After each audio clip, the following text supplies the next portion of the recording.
ಎಲ್ರಿಗೂ ನಮಸ್ಕಾರ. ಇದೇ ಭಾನುವಾರ 15ನೇ ತಾರೀಕು ಅಂದರೆ ನಾಳೆ ಮಹಾಶಿವರಾತ್ರಿ ಹಬ್ಬ ಇದೆ.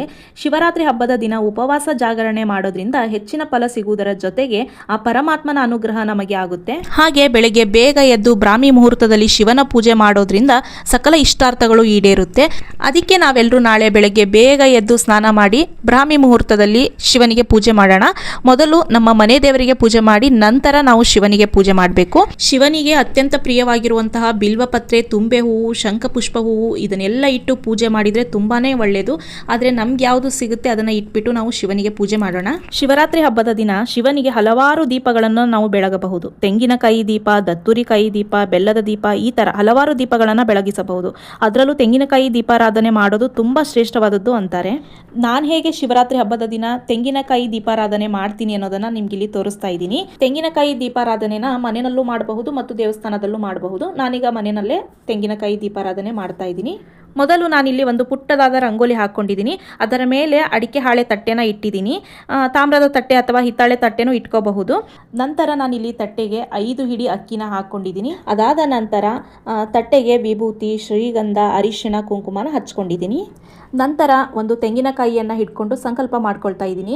ಏನಂತ ಸಂಕಲ್ಪ ಮಾಡಿಕೊಂಡೆ ಅಂದರೆ ನಮ್ಮ ಕಷ್ಟಗಳು ಆದಷ್ಟು ಬೇಗ ಪರಿಹಾರ ಆಗಲಿ, ನಮ್ಮ ಆಸೆ ಕೋರಿಕೆಗಳು ಆದಷ್ಟು ಬೇಗ ಈಡೇರಲಿ ಅಂತ ಹೇಳಿ ಸಂಕಲ್ಪ ಮಾಡಿಕೊಂಡೆ.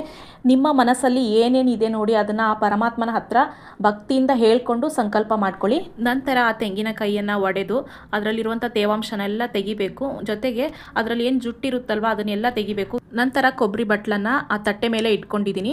ಕೊಬ್ಬರಿ ಬಟ್ಲಿಗೆ ವಿಭೂತಿ, ಶ್ರೀಗಂಧ, ಅರಿಶಿಣ, ಕುಂಕುಮನ ಹಚ್ಚಿದ್ದೀನಿ. ಹೂವಿನಿಂದ ಅಲಂಕಾರ ಮಾಡಿದ್ದೀನಿ ಮತ್ತು ಬಿಲ್ವಪತ್ರೆನೂ ಏರಿಸಿದ್ದೀನಿ. ನಂತರ ನಾನಿಲ್ಲಿ ಕೊಬ್ಬರಿ ಎಣ್ಣೆ ಹಾಕಿ ಬತ್ತಿ ಹಾಕಿ ಊದ್ಬತ್ತಿಯಿಂದ ದೀಪ ಹಚ್ಚಿದ್ದೀನಿ. ನಾನಿಲ್ಲಿ ಕೊಬ್ಬರಿ ಎಣ್ಣೆನ ಹಾಕ್ಬಿಟ್ಟು ದೀಪ ಹಚ್ಚಿದ್ದೀನಿ. ನೀವು ಬೇಕಾದರೆ ತುಪ್ಪನ ಹಾಕ್ಬಿಟ್ಟು ದೀಪ ಹಚ್ಬೋದು. ಕೊಬ್ಬರಿ ಎಣ್ಣೆ ಅಥವಾ ತುಪ್ಪ ಎರಡರಲ್ಲಿ ಒಂದನ್ನು ಹಾಕ್ಬಿಟ್ಟು ದೀಪ ಹಚ್ಚಿ. ಶಿವನಿಗೆ ಪ್ರಿಯವಾಗಿರುವಂತಹ ತೆಂಗಿನಕಾಯಿ ದೀಪಾರಾಧನೆ ಮಾಡೋದ್ರಿಂದ ಆರ್ಥಿಕ ಸಮಸ್ಯೆ ಮತ್ತು ಆರೋಗ್ಯ ಸಮಸ್ಯೆ ಹಾಗೂ ಎಲ್ಲ ರೀತಿಯ ಸಂಕಷ್ಟಗಳು ನಿವಾರಣೆ ಆಗಿ ದೈವಬಲ ಹೆಚ್ಚಾಗುತ್ತೆ. ಜೊತೆಗೆ ಶಿವನ ಆಶೀರ್ವಾದ ಕೂಡ ನಮಗೆ ದೊರೆಯುತ್ತೆ. ತೆಂಗಿನಕಾಯಿ ದೀಪವನ್ನು ಹಚ್ಚಿ ನಂತರ ನಾನಿಲ್ಲಿ ಧೂಪವನ್ನು ಬೆಳಗ್ತಿದ್ದೀನಿ. ತೆಂಗಿನಕಾಯಿ ದೀಪಾರಾಧನೆನ ಯಾರಿಗೆಲ್ಲ ಬೆಳಿಗ್ಗೆ ಮಾಡೋಕ್ಕಾಗಲ್ಲ ಅವರೆಲ್ಲ ಸಂಜೆನೂ ಮಾಡಬಹುದು. ನಾಳೆ ಎಲ್ಲರೂ ತಪ್ಪದೆ ತೆಂಗಿನಕಾಯಿ ದೀಪಾರಾಧನೆ ಮಾಡಿ ಮನೆಯಲ್ಲಿ ಶಿವಲಿಂಗ ಅಥವಾ ಶಿವನ ಫೋಟೋ ಅಥವಾ ಶಿವನ ವಿಗ್ರಹ ಇದ್ದರೆ ಅದರ ಮುಂದೆ ದೀಪಾರಾಧನೆ ಮಾಡಬಹುದು. ಇಲ್ಲ ಅಂದರೆ ಶಿವನ ದೇವಸ್ಥಾನದಲ್ಲೂ ದೀಪಾರಾಧನೆ ಮಾಡಬಹುದು. ಒಟ್ಟಿನಲ್ಲಿ ನಾವು ಮನಸ್ಸಿನಿಂದ ಭಕ್ತಿಯಿಂದ ದೀಪಾರಾಧನೆ ಮಾಡಬೇಕು. ತುಂಬ ಒಳ್ಳೆಯದಾಗುತ್ತೆ. ಪರಮಾತ್ಮ ಎಲ್ಲರಿಗೂ ಒಳ್ಳೇದು ಮಾಡಲಿ.